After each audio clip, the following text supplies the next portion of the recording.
चुनाव चल रहे हैं, 8 सीटों पर मतदान हो रहे हैं। बीजेपी कांग्रेस आमने सामने है और इसलिए बीजेपी का पक्ष रखने के लिए हमारे सामने अभिलाष पांडे जुड़ गए हैं, बीजेपी से विधायक हैं। राजीव सिंह जुड़ गए हमारे साथ, आप उपाध्यक्ष हैं प्रदेश कांग्रेस कमेटी के। बहुत स्वागत आप दोनों का विस्तार न्यूज में। पहला सवाल मेरा राजीव जी आपसे, ये जो 8 सीटें हैं, इंदौर तो आपका उम्मीदवार ही नहीं है, तो अब उस पर तो चर्चा कितनी की जाए ये अलग मैटर है, लेकिन सवाल इस बात को लेकर है कि इन 8 में से कितनी सीटें जीतने का आप मन बना के बैठे हैं कि कितनी सीटें आपकी आएंगी, उम्मीद कहां से आपको मिल रही है?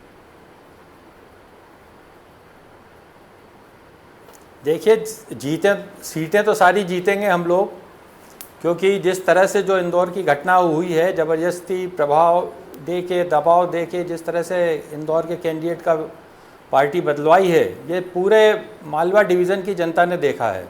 तो जहाँ तक उज्जैन और इंदौर संभाग के लोग हैं, वो बहुत जागरूक लोग हैं, और विधानसभा में जिस तरह से धार में हम लोगों की काफ़ी अच्छी सीटें आई थी और जो परिणाम विधानसभा में, तो उसको देखते हुए लगता है कि हम लोग 50% सीटें हमारी निश्चित रूप से कांग्रेस की आ रही हैं वहाँ पर। जी 50%, यानी कि 4 सीटें आज 8 में से गिना रहे हैं आप, या 29 में से 50% बता रहे हैं? 4 सीटें हमारी निश्चित रूप से मालवा में आएंगी चौथे चरण में। तो बाकी 4 कौन सी नहीं आ रही है? कि इंदौर आप छोड़ दीजिए, बाकी 3 कौन सी नहीं आ रही हैं? देखिए, सभी जगह बहुत ही कश्मकश है, काफ़ी कैंडिडेट सारे अच्छे चुनाव लड़े हैं, लेकिन अब सीट बताना अभी से अच्छा नहीं रहेगा, क्योंकि अभी उम्मीदवार, आज भी चुनाव हमारा चल रहा है वहाँ पर। जी जी जी जी। तो क्योंकि मालवा डिवीजन मैंने इसलिए पूछा राजीव जी, क्योंकि अगर आप आधी सीटों पर पहली हार मान के हम लोगों चल ने रहे हैं, बहुत चयन अच्छी तरह तो फिर किया है, कैसे चलेगा? आधी सीटों पर तो आपने पहले ही हार मान ली। मैं आपसे कह रहा हूं 100% 4 सीटें कम से कम हम लोग वहां जीत रहे हैं। ठीक है, अभिलाष पांडे जी, यही सवाल मैं आपसे भी करता हूं। अब आप ये मत कहिएगा कि आप 8 की 8 जीत रहे हैं, क्योंकि अगर आप 8 जीतेंगे तो उनकी जो 100% 4 सीटें हैं वो तो 0 हो जाएंगी। देखिए, सबसे पहले तो मैं विस्तार चैनल का बहुत बहुत धन्यवाद करता हूं कि आपने हम लोगों को समय दिया है। जी हम 4 की बात नहीं करते, हम तो पूरे 29 की बात करते हैं। मध्य प्रदेश में इस बार पूरे 29 की 29 लोकसभा सीटें भारतीय जनता पार्टी जीतेगी। हमारे देश के यशस्वी प्रधानमंत्री आदरणीय नरेंद्र मोदी जी के कुशल नेतृत्व में मध्य प्रदेश में डॉक्टर मोहन यादव जी हों, चाहे हमारे संगठन के मुखिया आदरणीय BD शर्मा जी हों, सभी के कुशल मार्गदर्शन और नेतृत्व में जिस तरह का चुनाव भारतीय जनता पार्टी लड़ रही है, हम तो बाकी चीजें तो छोड़िए, सुबह 4 बजे से लोगों को उठाने का काम भी भारतीय जनता पार्टी के कार्यकर्ता करते हैं, और अधिकतम मतदान हो। क्यों आन पड़ी है अभिलाष पांडे जी कि आपको सुबह 4 बजे लोगों को उठाना पड़ रहा है? लोगों को सोने दीजिए, लोग जाग जाएंगे जब उन्हें जगना होगा। या आपको इस बात का डर है कि लोगों को नहीं जगाया तो कहीं ऐसा तो नहीं हो कि कोई दूसरा आके जगा जाए? नहीं, एक सजग नागरिक होने के नाते भारतीय जनता पार्टी के कार्यकर्ताओं का एक काम और है कि अधिकतम मतदान हो। इसलिए सुबह 4 बजे से हम लोगों को जगाते हैं, उनसे कहते हैं कि मतदान करने जाइए, और मतदान अधिकतम होगा। आपने देखा होगा कि ग्रेजुअली जैसे जैसे चुनाव बढ़ा है, वैसे वैसे मतदान की संख्या भी बढ़ती चली जा रही है, और हम तो मतदान कराने पे विश्वास रखते हैं। और जहां तक कांग्रेस कह रही कि हम 8 में से 4 लाएंगे, तो ये ख्याली पुलाव है कांग्रेस के। हम 29 की 29 लोकसभा सीटें मध्य प्रदेश के अंदर जीतने वाले हैं। अभिलाष जी, क्यों? इसके बाद फिर मैं राजीव जी के पास जाऊंगा। क्यों आपको मिलेंगी 29 सीटें? ऐसा क्या किया है आपने जिसको लेकर लोग आपको पूरा फुल मैंडेट देते हुए इसलिए मिलेंगी? इसीलिए मिलेंगी क्योंकि जनता का विश्वास, विकास का विश्वास भारतीय जनता पार्टी के साथ है। हमारे पास नीति है, नियत है, नारा है, और नेता आदरणीय नरेंद्र मोदी जी हैं। हमारे पास विकास का मॉडल है। हमने इंफ्रास्ट्रक्चर का डेवलपमेंट किया है। हमने हर घर नल, हर नल जल पहुंचाने का काम किया है। हम सोलर पावर एनर्जी पे काम कर रहे हैं। हम गरीबों का मकान बना रहे हैं। हम उज्ज्वला कनेक्शन दे रहे हैं। हम हर व्यक्ति की इनकम बढ़ाने का काम कर रहे हैं। हम हर तरह से हर विकास के मुद्दे पर हम स्किल्ड यूथ खड़ा करने का काम कर रहे हैं। इसीलिए हमने वो कर कर इसलिए जनता का मैं पूर्ण विश्वास के साथ कहता हूं कि आज के समय में पूरे देश के अंदर जो नारा हमने दिया है, अब की बार 400 पार, और निश्चित तौर पर देश के यशस्वी प्रधानमंत्री नरेंद्र मोदी जी के नेतृत्व में ठीक भारतीय है, लौट जनता रहे पार्टी की हैं सरकार राजीव जी। अब बनेगी सवाल इस बात तो को भारतीय लेकर है जनता कि पार्टी मध्य का प्रदेश कमल की खिलने वाला धरती है। पर चुनाव हो रहे हैं 6 महीने के अंदर ही, हर बार ये होते हैं, कोई नई बात नहीं है, लेकिन 6 महीने पहले ही मध्य प्रदेश की जनता ने कांग्रेस को नकारा है। अब आपको उम्मीद है कि इस बार हमें जनता पहले से ज़्यादा आशीर्वाद देगी। लेकिन हम अगर मुद्दे की बात करें तो मध्य प्रदेश में मुद्दे क्या चले?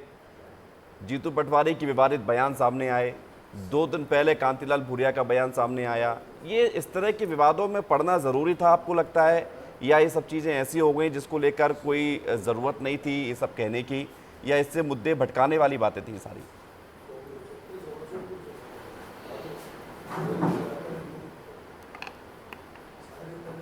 राजीव जी, सवाल मेरा आपसे है।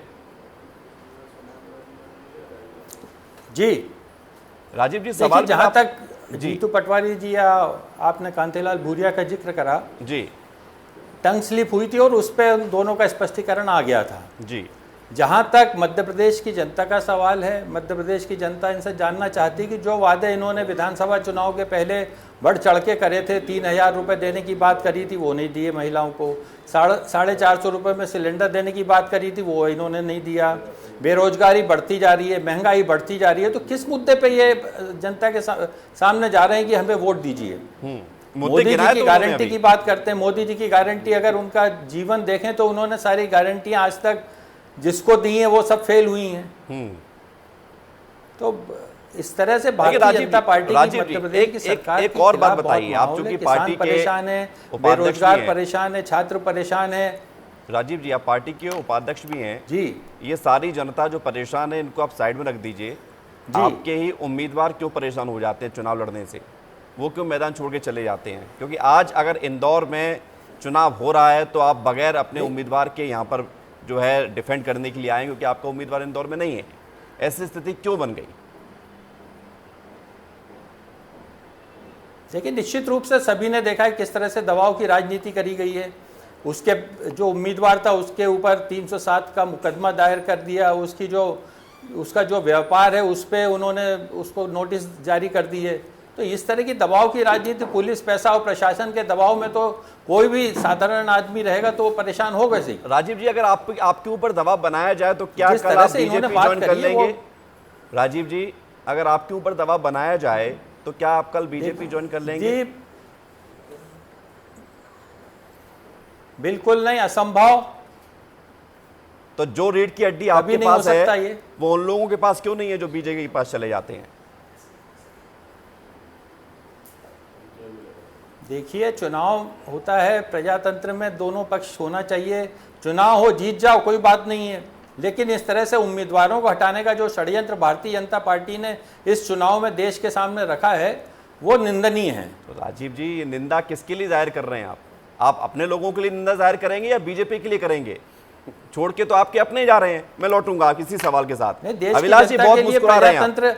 प्रजातंत्र को खतरा है जिस तरह से ये इन्होंने प्रजातंत्र खतरे में है। आने वाले समय में तब आएगा ना जब आपके लोग नहीं लड़ेंगे। तो लोग लड़ेंगे तो खतरे में नहीं है।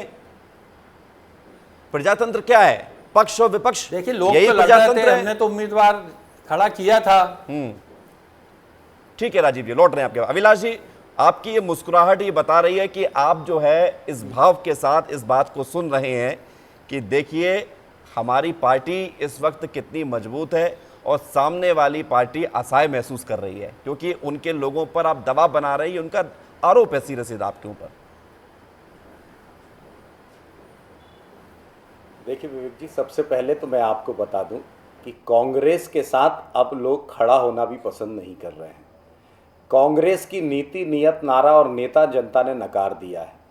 जब आदरणीय प्रधानमंत्री नरेंद्र मोदी जी के सामने कांग्रेस के किसी नेता का नाम आता है कि हु इज़ द प्रधानमंत्री, कौन आदमी प्रधानमंत्री बनेगा कांग्रेस की तरफ से, यदि कांग्रेसियों से सवाल पूछा जाए तो कांग्रेसी मुस्कुराते हुए कहते हैं। तो इस प्रकार से कांग्रेस का अपना खुद का मनोबल टूटा हुआ है। आप बात करते हैं कितने लोग कांग्रेस छोड़कर, लाखों लोग भारतीय जनता पार्टी की तरफ आ गए। क्या वो सारे बेईमान थे? क्या वो सारे लोग खराब थे? अरे उन्होंने आपकी पार्टी की, आपकी नीति, नियत और आपके द्वारा बताई हुई बातों को उन्होंने बहिष्कार किया और वो ये समझ गए कि यदि विकास के मॉडल के साथ चलना है तो भारतीय जनता पार्टी के साथ चलना पड़ेगा। इस देश में कांग्रेस के लोगों ने इस बात को स्वीकार कर लिया कि कांग्रेस अस्त की ओर है। महात्मा गांधी ने कहा था कि आजादी के बाद कांग्रेस समाप्त हो जानी चाहिए, तो वो ये समझ गए कि महात्मा गांधी के सपने को पूरा किया जा रहा है। इसीलिए महात्मा गांधी का जो बात कही थी वो आज चरितार्थ होती हुई दिख तो वो रही है। बात आपने ज्यादा ये सुनी बात लगता अलग है है कि जो बीजेपी ने। कांग्रेस छोड़कर जा रहे हैं तो कांग्रेसी उन्हें बीजेपी ने वो बात ज्यादा सुनी, कांग्रेसी उन्हें कह रहे महात्मा हैं गांधी जी कि वो की। बेईमान है। अरे महात्मा गांधी जी, अरे हम तो वो भारतीय जनता पार्टी के लोग हैं जो गांधी के ग्रामोदय, राम मनोहर लोहिया के सर्वोदय और दीनदयाल जी के अंत्योदय पे काम करने वाले लोग हैं। गांधी के नाम पर कांग्रेस ने सिर्फ वोट बैंक बटोरने का काम किया। गांधी जी के सपने को साकार भारतीय जनता पार्टी कर रही है। ग्रामोदय का आज 18,000 गांव पे बिजली पहुंचाने का काम किसने किया? देश के प्रधानमंत्री ने किया। गांव के गरीबों के घर पे शौचालय बनाने का काम किसने किया? देश के प्रधानमंत्री जी ने किया। घर घर को, गांव गांव को सड़कों से जोड़ने का काम किसने किया? अटल जी ने शुरू किया, पूरा किया आदरणीय प्रधानमंत्री नरेंद्र मोदी जी ने। हम गांव उत्थान की बात करते हैं, कांग्रेस सारी किस आधार बातें पे बात बताते कर रही? मैं अभिलाष पूछना जी, चाहता हूं कांग्रेस का आपने मुद्दा सारी क्या है बातें इस गिना चुनाव दी, में? आपने गिना दी नल जल योजना, विवेक जी, मैं आपने गिना पूछना दी चाहता- आदर्श ग्रामोदय योजना, आपने गिना दी सड़क से सड़क मिलाओ योजना, लेकिन दूसरी तरफ राजीव जी कह रहे हैं बेरोजगारी, महंगाई, ये सारी चीजें गिना रहे हैं वो। इसका असर नहीं दिखता है क्या? क्या आपको लगता है कि ये सारे मुद्दे बनाए गए हैं, ये जमीनी धरातल पे नहीं है? बिल्कुल। आप मुझे ये बताइए, कांग्रेस इस चुनाव पे किस मुद्दे पे आ रही है? कांग्रेस के नेता राम मंदिर पे सवाल उठा रहे हैं। अरे मैं आज दावे के साथ कहता हूं कि जब तक इस धरती पर राम मंदिर रहेगा, कांग्रेसियों के ऊपर उंगली उठाकर समाज खड़ा रहेगा। अरे राम मंदिर बन रहा था, भव्य राम मंदिर, आपने राम मंदिर के बनने के बहिष्कार की बात की, आप जा नहीं सकते वहां पर। अरे आप जवाब किस ले दिशा लेते की हैं। बात कर रहे हैं? अभिलाष जी जवाब ले लेते तो ज्यादा आप बेहतर है, आरक्षण की बात कर रहे क्योंकि हैं, राजीव जी मुस्लिमों के वरिष्ठ आरक्षण नेता की बात हैं कर रहे हैं। और वो अच्छे से जवाब भी देंगे। राजीव जी, आपको लगता है बताइए कि ना। राम मंदिर में ना जाना, उद्घाटन मैं ये में ना पूछना जाना- चाहता हूं कि मुद्दा क्या है यार कांग्रेस के पास? मैं पूछ लेता हूं ना, राजीव जी सुन रहे हैं मुद्दा आपकी बात। विवेक देखिए, भारतीय अभिलाष जी, जनता राजीव पार्टी जी ने सुन रहे अगर हैं। इतने ही अच्छे क्या काम है? किए हैं, जवाब तो ले ये लेते हैं गिना ना। रहे हैं कि जवाब प्रधानमंत्री ले ने लेते ये हैं। किया, प्रधानमंत्री ने वो किया, राजीव तो फिर जी, इन्हें हर बार चुनाव में राम मंदिर का मुद्दा उठाने की क्यों जरूरत पड़ती है? कांग्रेस पार्टी के सारे लोगों को कभी किसी ने मना नहीं किया कि राम मंदिर के दर्शन करने नहीं आना। मैं स्वयं राम मंदिर के दर्शन करके आया हूं अयोध्या में, मुझे तो किसी ने नहीं टोका, किसी ने नहीं रोका। अरे उद्घाटन और में भी क्यों हमारे नहीं गए? सीधे पार्टी के सीधे वरिष्ठ बताइए ना नेता राजीव राम जी। मंदिर के दर्शन करने कांग्रेस गए। आला हमारे कमान ने नेता उद्घाटन में मंदिर राजीव का गांधी निमंत्रण ने क्यों ठुकरा राम दिया? मंदिर के ताले खुलवाए थे। ये भारतीय जनता पार्टी को अच्छी तरह समझ लेना चाहिए। दर्शन क्यों नहीं किए? अगर इनको इतने अच्छे काम है तो इन्हें एक वरिष्ठ मंत्री जो इनके सरकार में, शिवराज जी की सरकार में मंत्री थे, उनको केवल यही काम दिया गया कि तुम कांग्रेस के लोगों से संपर्क करो और उन्हें किसी भी तरह प्रलोभन देके परेशान कर कर किसी भी तरह उन्हें भारतीय जनता पार्टी ज्वाइन कराओ। ऐसी जरूरत क्यों पड़ी? अगर राजीव इतने ही जी, अच्छे काम थे, राजीव जी, इनको आप इतना वरिष्ठ हैं। विश्वास था, तो राजीव जी सामने आप आमने वरिष्ठ चुनाव हैं, लड़े ये जब लोग। अपना सिक्का खोटा होता है तो दूसरों पर दोष नहीं देते हैं। जी, सुना होगा आपने, जब हमारे अपने ही अगर चले जा रहे हैं उस दबाव को सहकर, आपने तो मना कर दिया ना अभी विस्तार न्यूज पर देखिए, बात करते हुए। विधानसभा दबाव चुनाव बना के के दिखाइए, पहले मैं आप नहीं अगर जाऊंगा प्रदेश कहीं। कांग्रेस कार्यालय या हमारे ऑफिस के सामने का दृश्य देखते तो शायद आप ये बात नहीं बोलते। आपके यहाँ तो अभी इकलौते कुछ 2-4 लोग जाते हैं, ज्वाइन कर लेते हैं, उनको आप संख्या में हजारों और लाखों बताते हैं। जो हमारी पार्टी से नकारा हो गए, जो चुनाव हारे, कई चुनाव हारे हैं, उन लोगों को लेके बहुत खुश हो रहे हैं आप। वहीं आपके राष्ट्रीय नेता को आके बोलना पड़ा कि जब हम 10-15 एक सवाल का राजीव जी, एक सवाल का जवाब, उसके बाद मैं जाऊंगा अभिलाष जी के पास। एक सवाल का जवाब, आने वाले आप नेताओं को क्या बताइए, देंगे? आपको आपकी पार्टी में, कांग्रेस में कितने बीजेपी ने, भाजपाइयों ने आपकी पार्टी ज्वाइन की? क्योंकि वहां संख्या ज्यादा है। आप संख्या बता दीजिए, ज्यादा कम छोड़ दीजिए। कितने लोगों ने ज्वाइन की कांग्रेस बीजेपी से? राजीव जी, देखिए, विधानसभा चुनाव के पहले आप स्वयं, आपके चैनल तब तक नहीं आया था, आप अन्य टीवी चैनल्स पे देखते तो यहाँ पर हमें बड़े बड़े टेंट लगा के हजारों की संख्या में लोग आ रहे थे। पूरी गाड़ियों से भर भर के आते थे, लिंक रोड भर जाती थी, बंद करना पड़ता था रास्ता, इतने हजारों लोग आए। राजीव जी, अगर आप चाहें तो मैं दस्तावेज दिखा सकता हूँ, मेरे पास इतने दस्तावेज मुझे रखे। आपकी बातों रोज पर लाइन लगी हुई थी।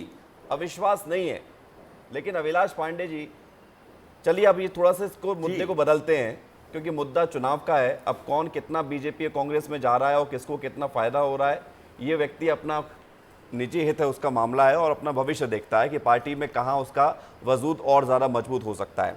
हम वापस 29 सीटों पर आते हैं। अभिलाष पांडे जी, इस बार मुख्यमंत्री ने भी खूब पसीना बहाया है और सभी लगभग 29 लोकसभा सीटों पर जाकर प्रचार भी किया है, प्रत्याशियों के साथ नामांकन भी भरवाया है।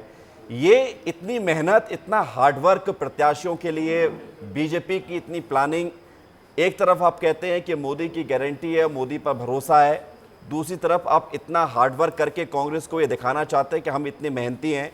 आपको लगता है कि अगर जिस बच्चे ने अच्छी तरह से पढ़ाई की हो तो वो रात को तो नहीं जगेगा सुबह पेपर से पहले? देखिए विवेक जी, ये लोकतंत्र की बात है और चुनाव एक ऐसा समर होता है जिसमें 24 घंटे भी काम किया जाए तो कम होता है। ये बात बिल्कुल सही है कि भारतीय जनता पार्टी वो संगठन है जो शांति काल में इतना पसीना बहाता है कि उसे युद्ध काल में कम रक्त बहाने की आवश्यकता पड़ती है। हम 24 घंटे वर्क करने वाले संगठन हैं। हमारे कार्य का जो विस्तार और विभाजन जो होता है कार्यकर्ता के साथ, हर काम को एक कार्यकर्ता और हर कार्यकर्ता को एक काम देना, ये हमारे कार्य की पद्धति है। हम सामूहिकता पे विश्वास रखने वाले लोग हैं। हमारे यहाँ पूरा टीम वर्क के साथ काम होता है। कल आपके विस्तार चैनल के लोग भी थे जब भोपाल में हम आदरणीय मुख्यमंत्री जी के साथ एक बैठक में थे जी। आपने देखा होगा कि चुनाव के प्रबंधन की एक टीम बीजेपी के अंदर बनती है। उसके साथ कार्य के विभाजन होते हैं कि प्रदेश अध्यक्ष कहाँ जाएंगे, मुख्यमंत्री जी कहाँ जाएंगे, अन्य नेता कहाँ जाएंगे। हमारे यहाँ जो प्रभारी हैं वो पिछले 2 महीने से लगातार मध्य प्रदेश में हैं, अन्य स्थानों पर जा रहे हैं। कुल मिलाकर ये पूरी कार्य योजना बनाकर ही हम चुनाव की रणभूमि पर उतरते हैं, जिसके सुखद परिणाम हमको मिलते भी हैं। हमने मध्य प्रदेश के अंदर विधानसभा चुनाव में एक अच्छी रणनीति बनाई और रणनीति बनाकर हम चुनाव पर उतरे।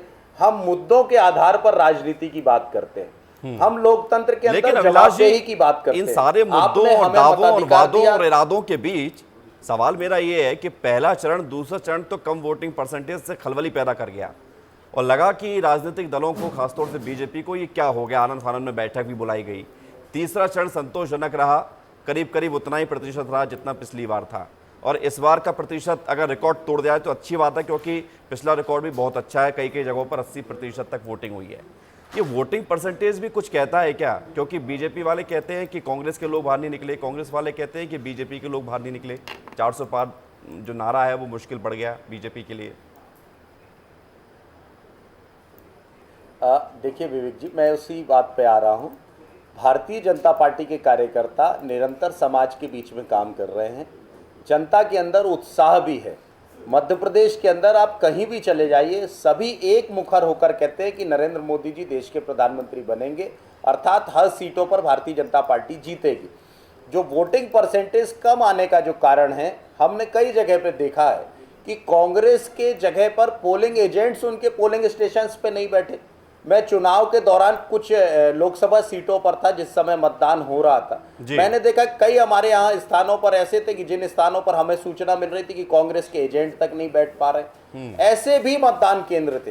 तो उत्साह कांग्रेस का कहाँ दिखाई देता? मैं आपको दावे के साथ कांग्रेस का उत्साह नहीं है, जो वोट शेयर हमारा पिछले क्या बार था, बीजेपी इस बार उससे कांग्रेस ज्यादा जो वोट शेयर पसीना आने बहा वाला रही है, अभिलाष पांडे जी, क्या वो व्यर्थ है? मैं इस सवाल का जवाब आपसे लूंगा, लेकिन उससे पहले राजीव जी, अब सवाल मैं आपसे ये जानना चाह रहा हूं, क्योंकि 2014 और 19 में कांग्रेस की सीटें बहुत कम रही हैं और प्रधानमंत्री मोदी खुद ये कह रहे हैं कि 50 से कम इस बार भी रहने वाली हैं। आपको लगता है कि ऐसा कौन सा मुद्दा है जो सीधे कनेक्ट कर रहा है कांग्रेस की तरफ से जनता को, कि जनता ये सोचे कि कांग्रेस ने जो बात की है उस बात में दम है? कौन सा मुद्दा है, बताइए। देखिए, कांग्रेस ने अपनी बात रखी है। हमारे नेता राहुल गांधी जी ने पूरे हिंदुस्तान में पदयात्रा करके पूरे हिंदुस्तान की भावनाओं को समझा। उन्होंने सभी वर्ग के लोगों से बात करके जो हमने अपना न्याय पत्र दिया, उसका भरोसा है हमें। न्याय पत्र पढ़ने के बाद जिसकी चर्चा भारतीय जनता पार्टी के नेताओं ने भी बहुत करी न्याय पत्र की, हमारे कांग्रेस का अच्छा खासा प्रचार भारतीय जनता पार्टी ने किया। तो न्याय पत्र में जो भी बातें हमने रखी हैं, महिलाओं के लिए रखी हैं, नौजवानों के लिए रखी हैं, मजदूर वर्ग के लिए रखी हैं, तो मैं समझता हूं कि सभी को कुछ ना कुछ देने का वादा कांग्रेस पार्टी ने किया है और उस वादे के भरोसे हम लोग चुनाव में उतरे हैं। मुझे पूरा विश्वास है कि जनता हमारा साथ देगी इस बार। राजीव जी, वादा तो आपने 2019 में भी किया था, 14 में चलो मान लेते हैं कि 2 बार की एंटी इनकम्बेंसी थी, लेकिन वादा किया था, लेकिन हमारी सरकार नहीं बन पाई। थे। निश्चित रूप से हमारे वादे थे, हम पूरा करते, हमारी सरकार नहीं बन पाई ये अलग बात है। हर चुनाव में कांग्रेस पार्टी अपना विजन रखती है और हमने इस बार भी अपना विजन रखा और इस बार उस बस मैं यही जानना चाह रहा हूं कि आपके विजन के हमारे साथ नेताओं ने, वो राहुल विश्वास, गांधी ने, पूरी हमारी मैनिफेस्टो कमेटी ने। राजीव जी, आपके विजन के साथ वो विश्वास जनता को है या नहीं? देखिए, है? निश्चित रूप से ये हमें कैसे विश्वास बना है कि होगा? जनता हमारा साथ देगी, क्योंकि हम लोग न्याय की बात कर रहे हैं। हमने हर वर्ग के न्याय के लिए बात करी कि सबको बराबरी से हक मिलना चाहिए, सबको न्याय मिलना चाहिए। जो भारतीय जनता पार्टी ने इन वर्गों के लिए झूठे वादे करे, जिसको पूरा नहीं किया गया, तो कांग्रेस पार्टी ने इसलिए अपने वचन पत्र में न्याय, उसका नाम रखा है न्याय पत्र, कि हमारी सरकार अगर बनती है तो हम चुनाव चूंकि अब आज न्याय खत्म हो रहे हैं मध्य प्रदेश में, मैं आ रहा हूं, क्या अभिलाष जी तुरंत फिर आप ही से जवाब मैं इस पूरे सवाल का लूंगा। राजीव जी से एक सवाल और। राजीव जी, इस पूरा चुनाव में आपने कहीं महसूस किया कि कांग्रेस ने कहाँ अच्छा किया, कहाँ कांग्रेस से कमी रह गई? या आप चूंकि एनालिसिस भी करते होंगे, आप पार्टी के उपाध्यक्ष भी हैं, आपने कई सारे लोकसभा चुनाव करवाए भी हैं, तो आप देखते होंगे कांग्रेस कहाँ ज़्यादा अच्छा कर रही है, कहाँ और अच्छा कर सकती थी। इसको आपको शेयर कर सके तो बताइए ज़रा, कांग्रेस ने कहाँ अच्छा किया इस पूरे मध्य प्रदेश के लोकसभा चुनाव में? देखिए, निश्चित रूप से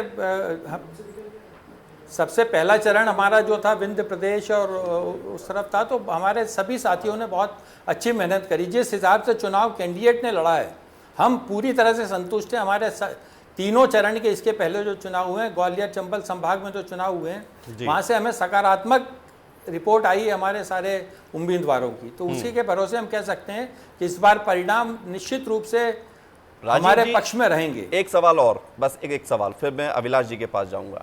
मैं इसलिए कनेक्ट कर रहा हूं सारे सवालों को ताकि चर्चा का सार निकले। बहस करना, चोंच लड़ाना वो हमारा मकसद नहीं है। अब मैं ये जानना चाह रहा हूं कि ये सारा जो सार आप निकाल रहे हैं, मध्य प्रदेश में चर्चा इस बात की है कि कांग्रेस, पिछली बार तो कांग्रेस की एक ही सीट आई थी, इस बार कांग्रेस की 4 से 5 सीटें फाइट में हैं। तो क्या कांग्रेस की जीत यहीं हो जाएगी 4-5 सीटों में जीतने के बाद, अगर जीतती भी है तो? या फिर आप कुछ ऐसा मुकाबला देंगे, कड़ी टक्कर देंगे जो लगेगा कि हाँ अपनी फाइट की है, या आपकी उम्मीदें क्या है? नहीं, देखिए, कहीं ना कहीं इस बार परिणाम हमारे अच्छे आएंगे। पिछली बार हमारा एक ही सीट आई थी, उसके पहले जो चुनाव हुआ था उसमें नहीं, मैं यही जानना चाह रहा हूं कि अगर 2 सीट आ गई तो आप यही अच्छे परिणाम और अधिक सीटें हमारी आती हैं तो वो हमारे लिए बहुत प्लस की बात है। नहीं, मैं आपसे ये हम लोगों ने लड़ाई तो पूरे 28 सीटों पे हम लोग लड़ ही रहे हैं। 29 पे नहीं लड़ रहे हैं? अच्छा, 29 पे तो आपके एक, माफ कीजिएगा, उम्मीदवार ही चले गए हैं, भूल जाते हैं क्योंकि 29 की याद एक सीट हमने समाजवादी पार्टी को दी थी और एक इंदौर का जो एपिसोड, अभिलाष जी 27 सीटों पे लड़ रहे हैं चुनाव। बिल्कुल 27 पे लड़ रहे हैं और दुर्भाग्यवश 2 सीटों में आपकी ऐसे ही कुर्बान चली गई। खजुराहो में हमने एक को समर्थन दिया है। अभिलाष जी, अब सवाल इस बात को लेकर है कि कांग्रेस लग रहा है ऐसी बातों में, और चर्चाएं भी हैं, आप भी सुनते होंगे, कि पिछले बार से अगर अच्छा प्रदर्शन हो गया तो ये कांग्रेस के लिए जीत है। तो क्या ये मान लिया जाए कि अगर पिछली बार से एक भी सीट कम हुई बीजेपी की तो ये बीजेपी के लिए हार के तौर पर देखा जाएगा? वैसे तो ये हार नहीं है, लेकिन फिर भी देखिए, सबसे पहले तो कांग्रेस को किस आधार पर लोग चुनाव में वोट डालेंगे, मुझे तो यही बात समझ में नहीं आती है। 29 की 29 लोकसभा सीटें भारतीय जनता पार्टी जीतेगी। मैं आपको दावे के साथ कहता हूं, कांग्रेस के बारे में लोग अब ये मान चुके हैं कि आज़ादी के बाद से लेकर 2014 के पहले तक के कांग्रेस के जितने कालखंड में कांग्रेस की सरकारें रही हैं, उस पूरे कार्यकाल को यदि मोदी जी के 10 साल के कार्यकाल को आप तराजू पे तौल देंगे तो मैं दावे के साथ कहता हूं कि डेवलपमेंट हो, चाहे देश की पर कैपिटल इनकम बढ़ने की बात हो, चाहे देश की इकोनॉमी ग्रोथ की बात हो, हर दिशा पर मोदी जी का जो प्रयास है वो अभिलाष जी, अब 4 जून और आने दीजिए, और कांग्रेस हम इसी मंच पर बैठेंगे और इसी मंच पर चर्चा भी करेंगे कि मोदी जी का आशीर्वाद, मोदी जी की गारंटी जनता को कितना मिला या कितना वहां से आपको हासिल हुआ। फिलहाल चर्चा बहुत अच्छी रही, बहुत शुक्रिया आपका अभिलाष पांडे जी हमारे साथ जुड़ने के लिए। वक्त अब इजाजत नहीं देता आगे चर्चा करने के लिए। राजीव सिंह जी, आपका भी बहुत बहुत धन्यवाद इस चर्चा में शामिल होने के लिए।